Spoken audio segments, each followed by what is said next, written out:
Hi, thanks for coming to my channel. I'm your Everyday Joe. In today's video, I'm going to be making another one of my recipes. Today, I'm going to be making Salisbury steak using the Ninja Foodi, so stay tuned.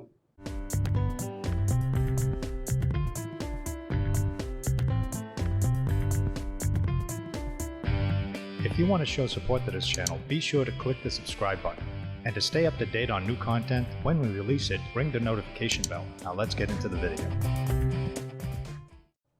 All right, so the ingredients for Salisbury steak, pretty simple. Basically, you're going to need some ground sirloin, some breadcrumbs, some cornstarch. I'm adding a little bit of grated cheese, garlic, chopped onion, chopped mushrooms, and some beef broth.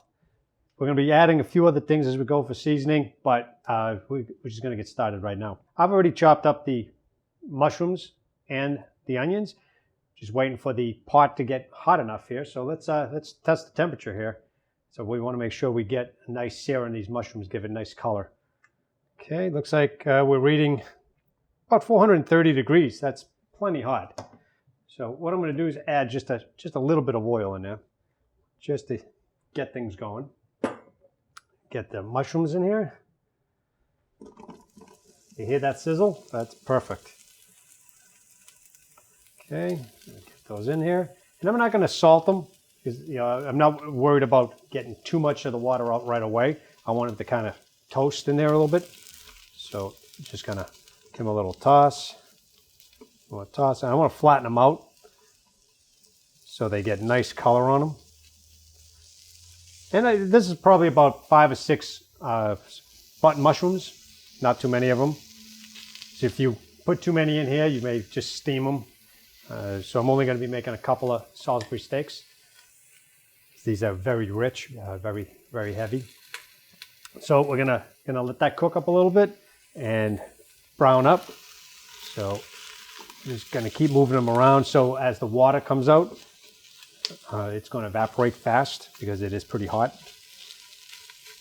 So what's going to happen with the mushrooms, you're going to go from a wet mushroom to a drier mushroom. And when the water comes out, that's when you'll get the toast on it. So you'll see as the water starts coming out, it'll start bubbling up and steaming. So we're going to give this a few minutes.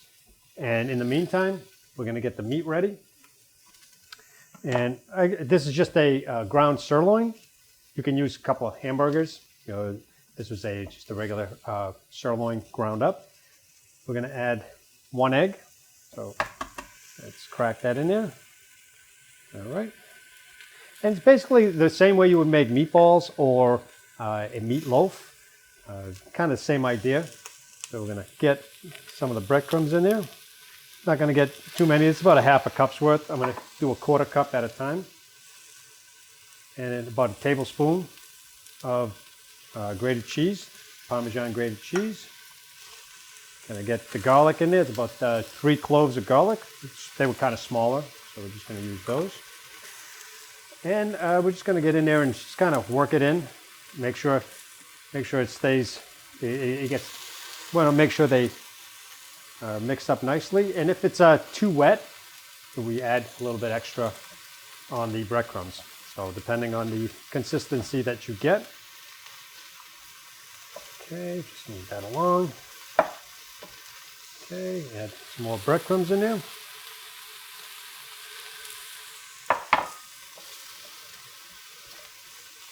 All right. Now what I'm going to do in here too is I'm going to add a couple of drops of Worcestershire sauce. So maybe a half a tablespoon just to give it some flavor. We're going to add that into the sauce too, so it's going to be plenty of flavor going on. Okay.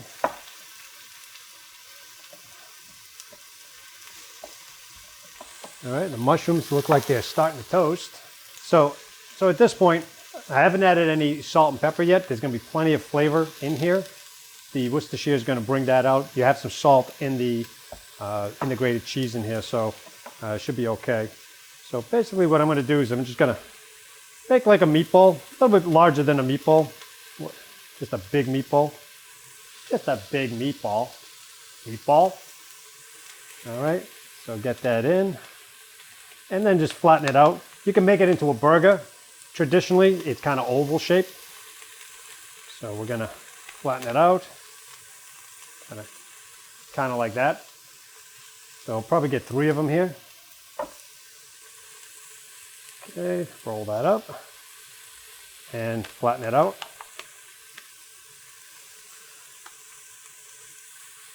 Okay, and you can see the mushrooms are actually starting to shrink a little bit, which means they're letting off their moisture. All right, there we go. Get that in here, and the last one here. Okay, and it's okay if they don't look perfectly. They're going to go down anyway. They're going to taste fantastic when they're done. Okay, but you do want to make sure that they're kind of the same thickness. So I'm going for maybe about a 1/2 inch in thickness. So put that one over here. Put these over here. Let's get that out of the way. Cornstarch is for later. So kind of the same thicknesses here. You can get that out of the way. So those are going to be our Salisbury steaks. Now you can make it with like a Q steak too. It just, this texture is traditional and it tends to be better. Not as tough. All right, I'm going to wash my hands and then we're going to attack these mushrooms.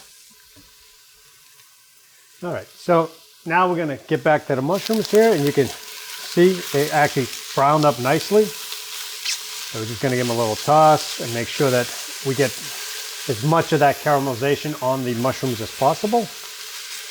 That's just going to bring out the flavor. All right, so flatten them out again and probably let them go for another couple of minutes. And then we'll get the onions and a little bit of seasoning in there before we pull out the mushrooms. All right, so as you can see, the mushrooms have browned up nicely. So it dried up pretty well. So when you use a really hot pan, it just works really fast. All right, so now what I'm going to do is I'm going to get the onions in there. Get that all going too, because I want those to soften up. I also chopped up some green onion, so we're going to get that in there too. Adds a little color too.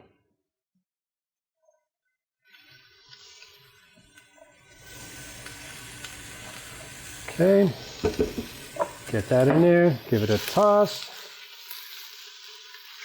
Okay, I'm going to add a little bit more olive oil in there, just so we can saute the onions too. And now we can add a little salt and pepper onto it too, because the mushrooms have let off their water.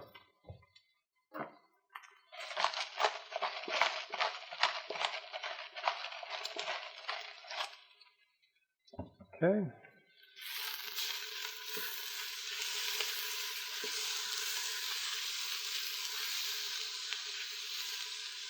Okay.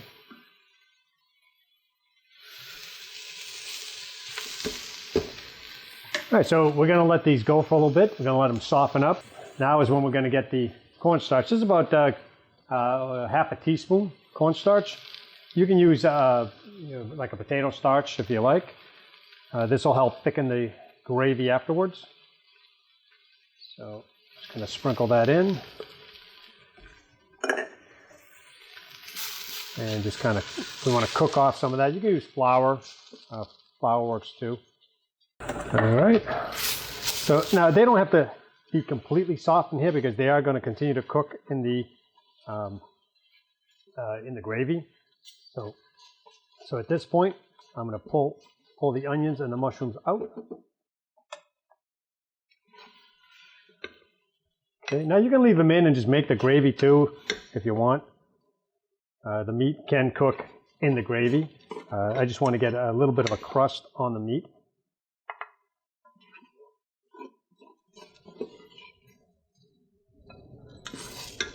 Okay, just pull all that out. Okay. All right, so let's go here. So next thing, even though this is hot, I'm not adding any more oil because this is an 80-20 meat. It's probably going to let off quite a bit. So just going to get in here and get the meat in there. and it may start smoking up a little bit, but we'll deal with that as it happens. Okay, so we're going to let this cook probably for about 2 or 3 minutes each side. I'm going to flip it, and I'll bring you back when I pull them out. Okay, so now I've already flipped the Salisbury steak. I let them cook for about 3 minutes each side, and you can see how nice and toasty they got here. And you want to use a rubber spatula when you're using the foodie. I guess you don't want to scratch up the ceramic coating. This wide one here is really nice, really flexible. So it comes in really handy. So we're just going to get in there and make sure they didn't stick. All right, and you can see, we flip it, you can see really nice color on that. So we're just going to pull these out for now. They're not done. They're just kind of cooked on the outside, just seared. Okay, I'll pull that out here. So now we're going to start with the gravy. So what we're going to do is we're going to get the vegetables, the mushrooms and the onions back in here. Okay, get them all in there. Okay. Okay, and what I'm using for the broth here, this is the Better Than Bouillon roast beef base broth. 1 tablespoon goes a long way. I put about a tablespoon in here with some hot water. Mixed it up. It actually makes a really nice, nice rich broth. So we're going to be using that. Okay, let's get these reheated. And because that has the starch on it, that's going to help create that gravy. So let's just pour that in. And I left the bits in there. You can see at the bottom all the bits. We're going to scrape all that up. We're going to deglaze all that with the gravy. And you can see all the bits in the bottom here from the beef. So let's get that in there. Give that a little stir here. Once it comes up to a boil, it's going to thicken up. So, and you want to taste it before you start adding any seasoning in it, because the bouillon does have seasoning in it. It's already salted. It's not as salty as the cubes, but it's a nice flavor to them. I actually prefer this base better than the bouillon cubes. It's a little bit more pricey, but it's definitely worth it. And a little does go a long way. All right. So now we're going to wait for this to come up to a boil, start thickening up a little bit. So I've turned the foodie down to low medium because I don't want it to completely thicken up and evaporate yet. I've got about a 1/4 cup of Marsala wine. That's a sweet wine. It's a dessert wine, similar to like a sherry. So we're going to add some of that. This is optional. You don't have to do this part, but I think it brings in a nice sweet flavor to it. So we're just going to stir that in. And if you notice the sauce is thickening up, it's thickening up nicely. So now we're going to get the Salisbury steaks in there, the patties. Get that in there. Okay. All right.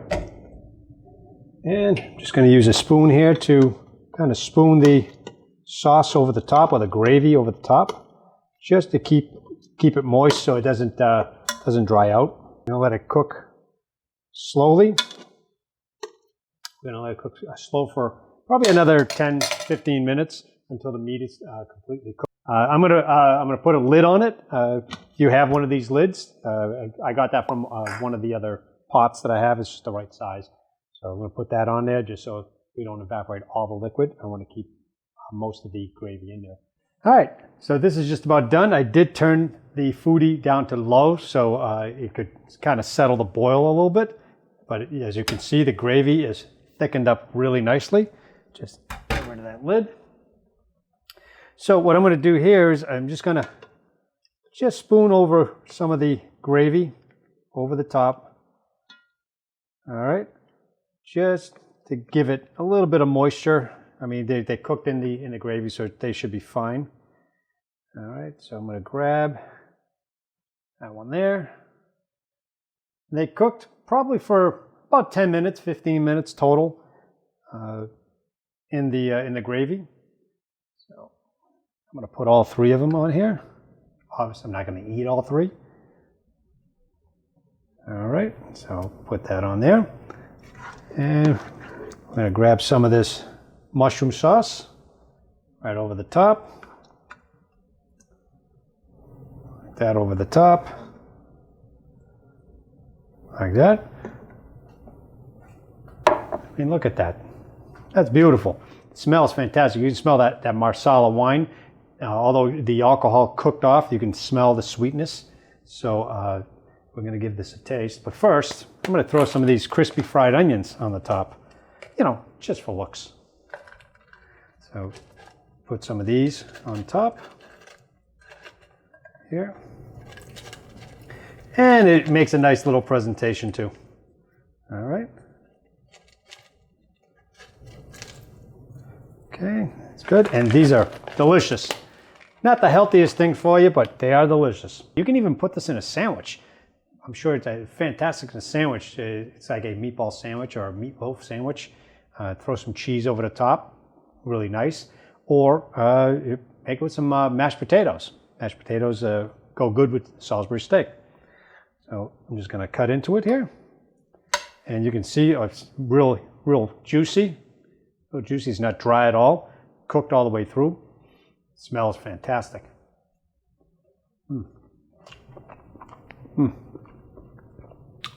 That's really good.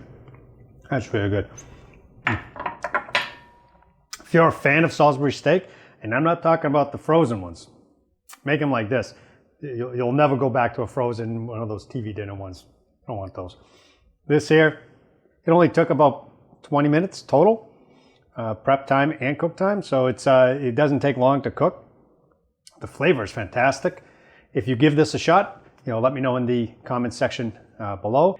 I appreciate all the comments and all the support we get from our viewers. I'll leave anything that I use here, I'll leave links down at the bottom in case you guys are interested. Also, check out some of our playlists here for the Ninja Foodi, other recipes, also the Power Air Fry Oven recipes. We do have quite a few of them. So check out those playlists. Glad you decided to join us and spend some time watching our videos. And we'll see you in the next video. Thanks for watching.